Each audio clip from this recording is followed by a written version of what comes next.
I'm Dennis Bragg of Missoula. Senator Tester hoping a third time is a charm for a key piece of legislation protecting what we love best about the Blackfoot watershed. Buoyed by the continued support of a broad coalition of landowners, business people, conservationists, and user groups, Senator Jon Tester is ready to try again for approval of the Blackfoot Clearwater Stewardship Act. Last fall, the idea for a mix of new wilderness, timber harvest, trails, and conservation measures made it to a committee hearing but stalled. Tester hopes the new bill will make it that far by summer and further. I'm hoping that it will be a non-political hearing, that we can take this bill for what it is, which basically three legs of a stool that includes jobs, recreation, and conservation in this region around Sealy Swan. Senator Tester tells me he still believes there's a better chance of getting the Blackfoot Clearwater Stewardship Act approved if the rest of the state's congressional delegation shows strong support.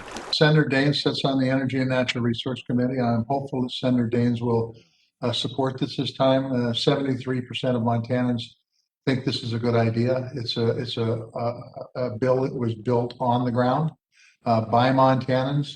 And while the pandemic prevents the large gathering that kicked off the first two attempts on BCSA, he says the issues at play are as important as ever.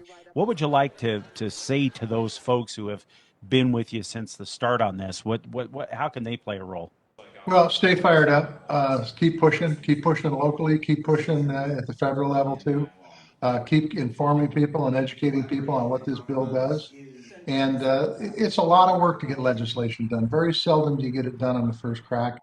But the bottom line is if people in Montana keep pushing, if we keep communicating with our policymakers, I think there's a real shot to get this done in this Congress. In Missoula, Dennis Bragg, MTN News.